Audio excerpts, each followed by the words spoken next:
നോക്കട്ടെ, ഫോട്ടോ എടുക്കട്ടെ ചിരിക്ക്. കണ്ണി വെയിച്ചു അത്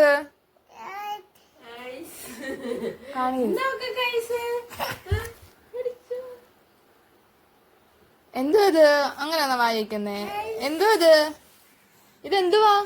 ഇച്ചുവിന് ക്രിസ്മസ് ഫോട്ടോസൊക്കെ എടുത്ത് ടൈമിൽ എടുത്ത് വെച്ച് വീഡിയോ ആട്ടോ ഇപ്പോഴെ പോസ്റ്റ് ആക്കാൻ സമയത്ത് ഞാൻ മറന്നുപോയി പോസ്റ്റ് ആക്കുന്ന കാര്യം. ഇച്ചുവിന് ചെറുതായിട്ട് മൂക്കടപ്പൊക്കെ ഉണ്ട് കേട്ടോ. അതും വെച്ചിട്ട് ഈ ഐസ്ക്രീം ഇരുന്ന് കഴിക്കുന്നത്. എൻ്റെ ഉമ്മയെ കാണിച്ചു കൊടുത്തത് ഐസ്ക്രീം ഭയങ്കര തീറ്റ ഐസ്ക്രീം. ഞാൻ കുറച്ചൊക്കെ കൊടുത്തിട്ട് കുറച്ചൊക്കെ ഇനി മേടിക്കും.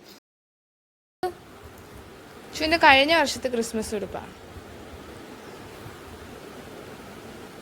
ഇച്ചു താണ്ട ക്യാപ്പ് വെച്ച് തരാം ഉമ്മി. ഞാൻ ഇതൊക്കെ കണ്ണാടി. ഇച്ചു ഫോട്ടോ എടുക്കട്ടെ, നോക്ക് ഇച്ചു, അത് കളയാതെ. കഴിഞ്ഞ വർഷം മേടിച്ച ഡ്രസ്സ് അതൊന്നും ഇടാനേ സമ്മതിക്കുന്നില്ലായിരുന്നു. അതുപോലെ ഈ ഡ്രസ്സ് ഇടുമ്പോൾ ചെറുതായിട്ടങ്ങ് ചൂടെടുക്കുകയും ചെയ്യും. അതിൻ്റെ അതൊരു ബുദ്ധിമുട്ട് അവൻ കാണിക്കുകയും ചെയ്യുന്നുണ്ടായിരുന്നു. പിന്നെ ഫോണൊക്കെ വെച്ച് കൊടുത്തിട്ടാണ് ഡ്രസ്സൊന്നും ഇടിക്കാൻ സമ്മതിച്ചത്. അതുപോലെ തന്നെ ക്യാപ്പൊന്നും വെച്ചാൽ ഇടത്തേ ഇല്ല, എടുത്ത് എറിയുമായിരുന്നു. പിന്നെ ഫോണൊക്കെ വെച്ച് അതിലൊക്കെ കണ്ട് അവനറിയാതെ ആ ഡ്രസ്സ് അവനെ ഇടിയിപ്പിച്ചത്. ക്യാപ്പ് വെക്കത്തില്ല, ക്യാപ്പ് അപ്പോഴേ എടുത്തെറിയും. ഒട്ടും താല്പര്യമില്ലായിരുന്നു ഫോട്ടോ എടുക്കാൻ. എൻ്റെ ക്രിസ്മസ് അപ്പൂപ്പൻ്റെ ഗിഫ്റ്റ് പൗച്ച്.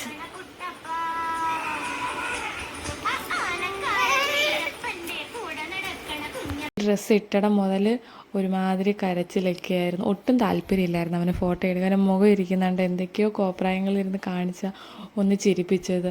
അതിൻ്റെ മുമ്പ് അപ്പുറത്തിരുന്ന് എന്തൊക്കെയോ കാണിച്ച് അവനെ ചിരിപ്പിക്കാൻ നോക്കുക. ഒരു താല്പര്യമില്ലായിരുന്നു. ഇത് എടുക്കാൻ ഭയങ്കര പാടായിരുന്നു. ഫോട്ടോ ഭയങ്കര കരച്ചിലൊക്കെ ആയിരുന്നു. ആൾ പുറത്തിറങ്ങി ഒന്ന് നിൽക്കുമെന്നൊക്കെ നോക്കുക, അവൻ ഫോട്ടോയ്ക്ക് നിന്ന് തരുമെന്നൊക്കെ നോക്കുമായിരുന്നു. സമ്മതിച്ചില്ലായിരുന്നു, ഭയങ്കര കരച്ചിലൊക്കെ ആയിരുന്നു. പിന്നെ ഡ്രസ്സൊക്കെ ഊരി ഫുഡൊക്കെ കൊടുത്തിട്ട് വീണ്ടും ഞങ്ങൾ ഒന്നുകൂടെ ഡ്രസ്സൊക്കെ ഇട്ടിട്ടാണ് വീണ്ടും ഫോട്ടോ എടുത്ത് വീഡിയോ ഒക്കെ പിന്നെ എടുത്തത്, വൈകിട്ടൊക്കെ എടുത്തത്. ഇതൊക്കെ രണ്ടാമത്തെ ടൈമാണ് വീഡിയോ ഒക്കെ എടുക്കുന്നത്. അങ്ങനെ ദേഷ്യം കണ്ടോ, കണ്ണാടിയൊക്കെ എടുത്തെറിയാനുള്ള ദേഷ്യം.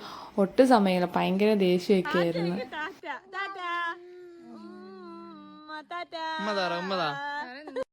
പട്ടി എങ്ങനെയാ അറിയുന്നേ?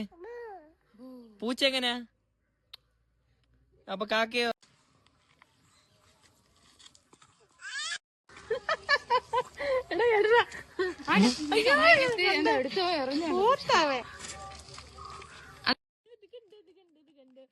ഇതുണ്ടോ?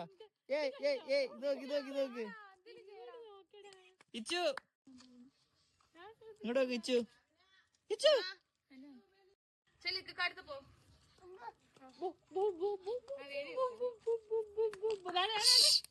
ഇങ്ങ